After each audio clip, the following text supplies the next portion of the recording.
Welcome back to another episode of On the Red Carpet. I'm your host, Allison Price. I have a fun one today.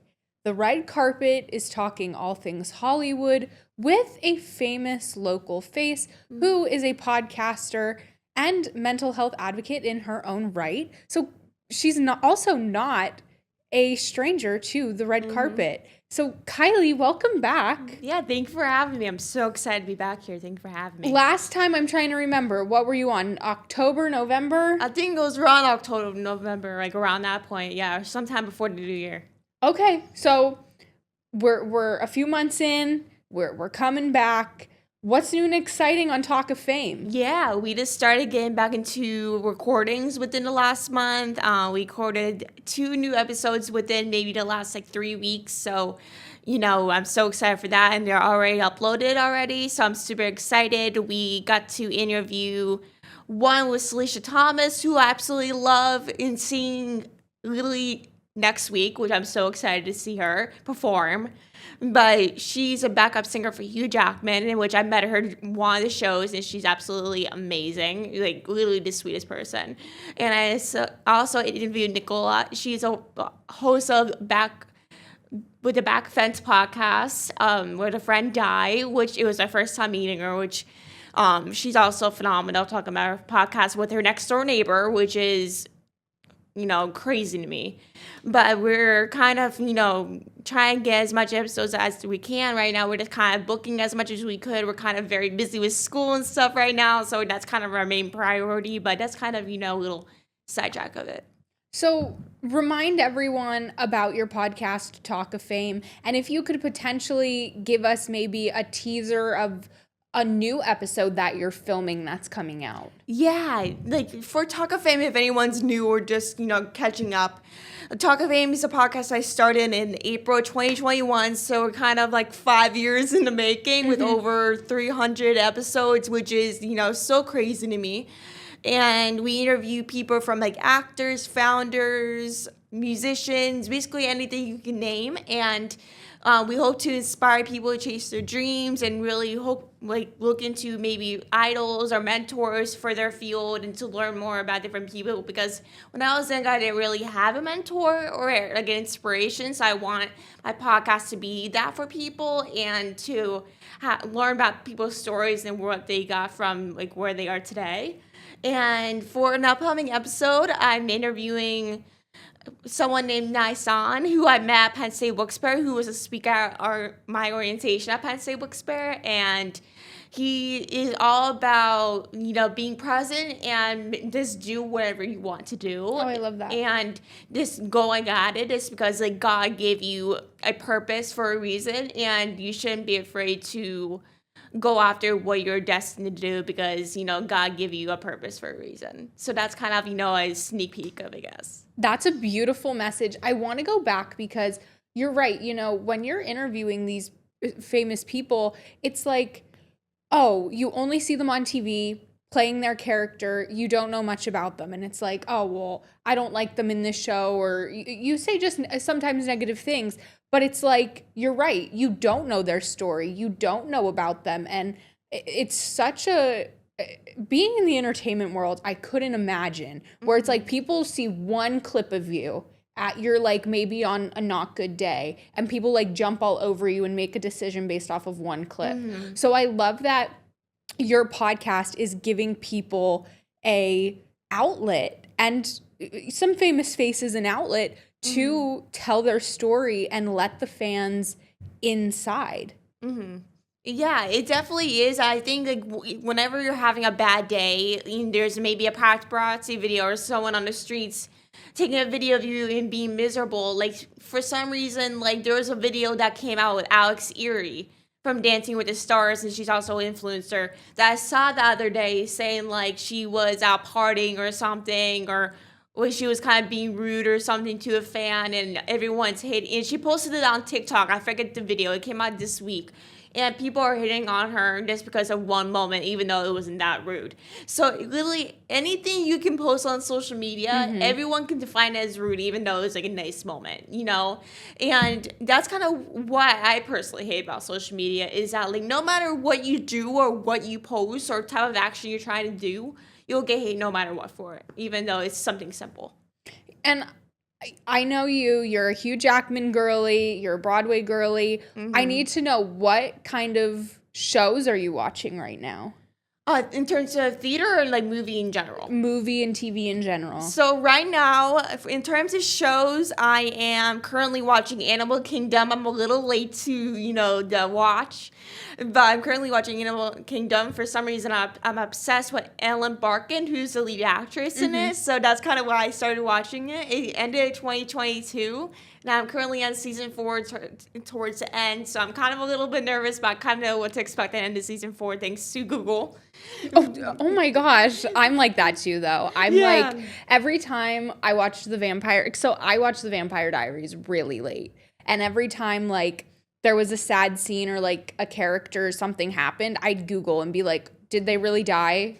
What happened here? And so I completely get that. Yeah, I remember, like, because right now I'm at the point where if you watch Animal Kingdom or if you already watched it, I'm towards the part where, sorry for any spoilers for people that haven't watched Animal Kingdom, but I'm at the part where Smurf is already, on her last days, and I'm on the episode where she's kind of like partying and all that before she dies, but I don't know how she dies. So if this episode comes out before, I get to that last episode or whatever, please don't spoil it. If she dies, she dies. Like, this don't Oh my God.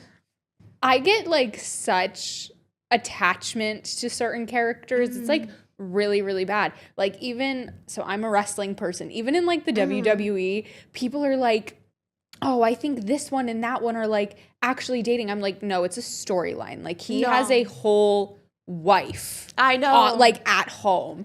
And people just need to remember that. But I get, like, so attached because even though, like, they give their titles up and they know they're losing them, watching at home, like, them getting pinned in a championship match, like, I just cry, like, especially if it's somebody that I love. I'm like, no. Yeah, it's frustrating. In terms of WWE, like, how did you feel about that LA Knight situation?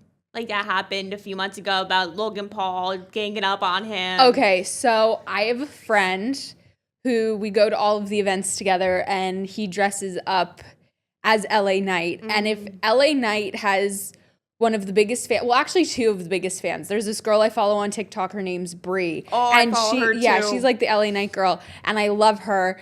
And watching them love him and him not getting what he deserves, like, title-wise, like, at this point, I feel bad for him. And if he doesn't win Chamber this weekend, I'm just like, at this point, buddy, you need to go to AEW or somewhere where they're going to appreciate you.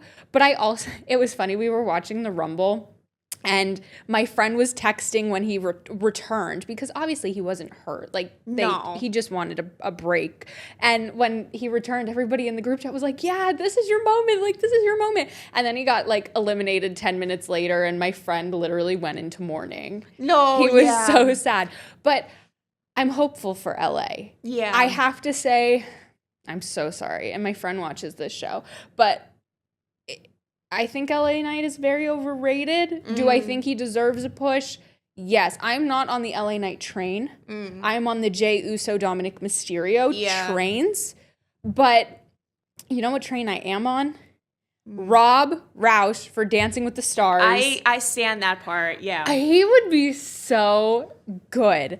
Out of all of the potential people, and I spoke with you before. You don't watch The Traitors. No. I watch Traitors. Mark Ballas is hanging tough there. He's on the new season right now. Rob's on the new season. I don't know. We're getting close to the finale. I think the Traitors are taking it this year. But you know what I love about that show, and I know you don't watch, but I think one season they should do where they don't tell you who the traitors are, because like, as a viewer, who is a traitor and who is a faithful. And I would just love to not know and to guess along with the house. I love shows like that. I love mystery shows, which I have to plug. Do you watch School Spirits? Do you know about it? I know about School Spirits, yes. I interviewed someone from School Spirits on a podcast. Who? Ray Ann Boone. Who remind me? I'm not good with names I forget who behind she the scenes. plays, but she's like a younger actress, like probably between our age, like in her 20s. I forget who she plays, but it's Ray Ann Boone or something like that. Wait, now I have to. Joey's gonna yell at me. Joey, I'm Googling. Okay, so about the show, I am obsessed with it. They're on season 3. There's one more episode till the finale, and I love it. Like I heard of School Spirits, but I never watched it. It's so bad. Because I tend to hear about different shows or movies, but not watch it. It's a bad obsession. Girl, do you have your shows mixed up? Because there is no. Oh, here she is. Oh, she was Dawn. Okay, Yeah, that's correct. Cool. She's not in the show anymore. Spoiler alert, she crossed over. Yeah.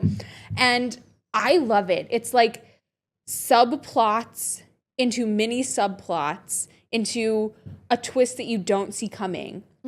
And I think you need to start watching. I need to now that you mentioned it. No, you need to, because you'll be on the edge of your, like, I'm not going to lie. When it first came out, I was like, oh, I love Peyton List. I love Milo Manheim. But when I first saw the trailer for season 1, I was like, oh, this looks like low budget production. And then like the cliffhangers, how it was shot, how it was edited, and like the acting, I was like, wait, like this is really good. And the quality that they're putting out. So I think the last season ended maybe last year sometime. And we're already on season 3. But I'm like, they're still giving us quality, but moving fast. It's not like Euphoria where we're waiting till April, like what, four years? Or something, like 4 years or something. Yeah, or we like haven't Stranger Things, like 3 years. Well, I don't watch something. Stranger Things. I wasn't on that trend. I also think Stranger Things is I wasn't on that overrated. trend either, but it took years to film Stranger Things, which, I hate shows that take that long. Well, and for what reason? But I will say, I went to Brooklyn when WWE collabed with Stranger Things, and I just didn't understand it. Like, I don't understand it either. Like, I never got into it for some reason. I didn't like. I watched the first season, and then I was like, okay, this is good. Just like, what was that? Riverdale? Riverdale, yeah. I watched the first season, like, religiously. And then, like, they started doing, spin-offs and weird stuff. And I was like, no. Like, I can't get behind that. Like, they did a Heathers remake one episode, and I was like, that's stupid. I watched the first 2 seasons, and I literally just stopped watching it. I'm really bad with shows, though. Like, my friend Nick, he was like, you need to watch The Newsroom. And I watched The Newsroom. And I got so close to the end. It was 3 seasons. I got close to the end. And I have 2 episodes left. And that's been 2 years since I watched it. Do you think I'm going to watch those final 2 Probably episodes? Not. No, I'm not. And I'm really bad with that. And I'm really bad with books. Like, it can hold my interest for a little bit. But it's like, I'm like the weather. My personality changes constantly. So it's like, oh, today I'm in the mood for murder mystery. Today I'm in the mood for drama. And I have a comfort show, and this is so bad, and this does not account for who my character is, I promise. But when I'm having a bad day, or I'm like stressed, or I'm anxious, my comfort show is Vanderpump Rules. I never heard of that. Are you serious? I'm being dead serious. I never heard of it. Okay, well, you're excommunicate. No, I'm kidding. So Vanderpump Rules is basically about, well, we have to go to break soon. Joey's going to get mad at me. So we'll talk about Vanderpump after the break. You're going to stick around? Mm-hmm. Of course. Before I kick you out because you didn't know what Vanderpump Rules was? No, I'm kidding. All love for Kylie. I'm so happy she's back on the red carpet with Allison. We'll be right back.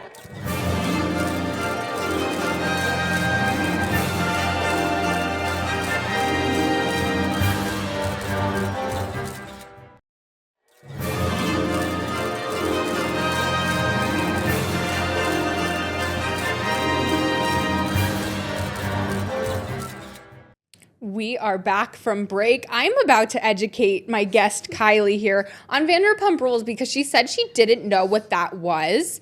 And I literally, when the camera stopped rolling to go to break, I said, girl, how do you not know what Scandival was? Like that, okay, so Scandival happened March 3rd, a couple years ago. everyone thinks March Madness, basketball. That was my March Madness. So basically, before I get into Scandival and my thoughts on the show, Lisa Vanderpump, a housewife, Beverly Hills, I believe, she owns a bunch of restaurants. So they thought, let's take cameras in, let's interview the cast. Nobody ever thought that one season was going to turn into 11. Well, 12, but season 12 has a new cast that's like still airing, and we'll get into that. But they were all problematic, like drinkers and all this stuff, and you know, all at different like times of their lives, like wanting to get married, hooking up, like all of this stuff. And finally, we get to season 11 where, you know, Tom and Ariana were not, they didn't want to get married. They were basically married. They were together for 9+ years. The news broke that Tom was, fill in the blank, with her best friend. And that was like Scandival. And that's really what catapulted the show. Like the show had high followers. And then this happened.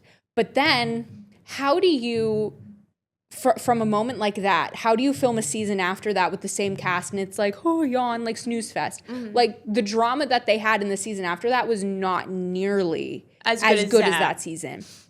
Now they said, you know what? They weren't even working at SUR anymore. Let's do a whole new cast. So we got a whole new rebooted cast of people who work there. And I'll tell you what, are you a fan of a reboot? Depends on the show, actually, but I usually am a fan of a reboot, typically. This reboot, I feel certain ways about it. Am I entertained? Yes. Do I watch sometimes thinking, oh my God, here we go again? Like, they're like their, what's that word? Predecessors, I guess? Or, successors, one of them. But sometimes 20 times worse. It's like, okay, you have your Sheena in this season, and this one's your Lala, and I can't, like, watch. I do watch, but like sometimes there's certain people that come on the screen and I'm like, I can't watch this because you're just in your own little world and you're delulu. I feel the exact same way about different shows because of a certain person. Like if I dislike some person in real life, I'm like, I really don't want to see you on TV. Like no matter if you're a good person on TV or not, I do not want to see you. There is one girl on the new season of Vanderpump who I absolutely love. Her name's Audrey. She will shoot it to you straight. She will tell you how it is, but she's like also a girl's girl. Like, and I'm so here for her. And I love her. So if there is a reboot, I don't even think there needs to be a reboot. I just think she needs to have her own show. And I would watch. Yeah. As far as movies go, I'm really bad with movies. I'm a rom-com girly. I'm kind of like that too. I feel like I'm more better for me, a switcheroo with movies. I'm better with movies than compared to shows. I feel like it takes me forever to watch shows. My taste just varies. It's like I love rom-com movies, but I prefer reality TV and like mystery TV. So I watched Fall of the House of Usher, going to like and relating to Edgar Allan Poe. Loved it. Like it wasn't too gory for me, but like a Marvel movie where there's death or like I used to be into like The Fifth Wave and The Maze Runner. Like I could read those as books, but I can't watch the movies because sometimes they're like too gory. Yeah, like sometimes like the book is even better than actual movie. I so agree with that. Like what was that one? The whole scandals going on about Blake Lively and Justin Baldoni. Oh, I know what you're talking about like him. It ends with us. It ends with us. Yeah, I watched it. Joey's saying yes, so I was right. Yeah. I'm doing good with my knowledge here off the top of my head. Ends with us, like scandal and court thing is just honestly very crazy. But you know what? I'm gonna hold my viewers' hands when I say this. I am not a Blake Lively fan. Like, I mean, I love her stuff, but I never really got into her like as a person. I love a Blake Lively Met Gala look. Yeah. Her products, like her hair stuff, no, I can't get behind it. And then like, you know, I don't agree. I don't know the full story. But Justin Baldoni was correct. He's going on, he's doing these press tours talking about the heavy Like the heavy details. the about heavy everything. details of the movie and the heavy topic that the movie is about. And she's like promoting her hair care line. And I'm like, this is so confusing to me. Like, could you maybe promote the movie and Yeah. then your hair products? I mean, yes, I get it. Your hair products Yeah. are important, but you probably earn money off of it. I get it. But Ends With Us is probably, I mean, I'd rather promote Ends With Us first than do the hair products after. Yeah, but you know what? You didn't see Millie Bobby Brown on no Stranger Things red carpet holding her like bottle of Florence like face wash. Yeah. Like she just wasn't doing that. Yeah, exactly. And I hate to say it, but my mind was like, you have to talk about this now, because are you a girl who will see one of your favorite celebs create like a product or a skincare line or a makeup line and be like, I have to buy that? Yeah, absolutely. You are? Okay. I mean, I'll try it out. I mean, it's okay if I don't like it, but I'm always like, try it out and see how it goes, you know? Like, okay, Rare Beauty, I tried a couple of products. Rihanna's, I've tried a couple, but my diehard go-to celeb stuff is Kylie. Like, I love Kylie stuff. Kylie products. And I used to love, and she doesn't make them anymore, I loved Kim K's fragrances. I never ever read into that or anything. Anything I would give for that cherry perfume again, I would. It smelled so good. And then she did the candy hearts. It was a little steep. You paid, I think, $62 for like a bottle this big. Really? 62? Well, here's the thing. You pay for their name. True. But I feel, and don't come after me, but I feel like the Kardashians do give you quality. No, I totally agree on that. And I'm not saying I'd go out and buy Khloe Kardashian's like jean line. I certainly wouldn't. They're like $180 a pair. But the story, do you know the story behind her jean line? I don't. So at the time, Khloe was a bigger girl. And she was like, you have to sell my whole brand together. And what she meant by together was you cannot put the petites in the petite section. You can't put the, plus size with the plus size. I want the whole collection together. I think that is what everyone should be doing. I think every brand should be doing that, just because you see so many people and so many girls like, oh, well, kind of like not walk of shame. You shouldn't be embarrassed. Like, you are who you are. But like women walking over to the plus size section, it's like, why is there stuff over there? Why did you put baby in a corner? No, you need clothes just like the rest of us. And just feeling that sort of embarrassment because, they are maybe a few pounds bigger than maybe most people. Yeah. And that, I mean, if it was me, I would feel some sort of out of touch and out of place. I agree with that. So I love how, if anybody knows how to market, the Kardashians know they're how like to top market. Tier. Like someone knows how to market things, it's the Kardashians about people. I love the Kardashians. I love that you came back on the red carpet. You're doing great things on Talk of Fame. We're going to be wrapping up here. I don't want to. I feel like I talked for 30 minutes. I need a drink. I'm getting like, I'm like listening to myself talk. I was like, Allison, but see, I'm so passionate about entertainment. I know. I mean, for me, I can go for like hours in a day talking about entertainment or anything. If someone asked me, I'd be like, okay, we'll be here for a while. Well, especially when you said you didn't know what Vanderpump was. I was like, let me educate you real quick. All right, Kylie, thank you so much. As for me, you can watch me Roku, Apple TV, Amazon Fire, 2 to 3 p.m. weekdays. Episodes on YouTube after they air on the 2822 Now app. How fun is that? And guess what? It's free. You don't need to do anything. You don't need to download anything. It's free to watch me. All right, after that rhyme scheme, Joey, roll the outro.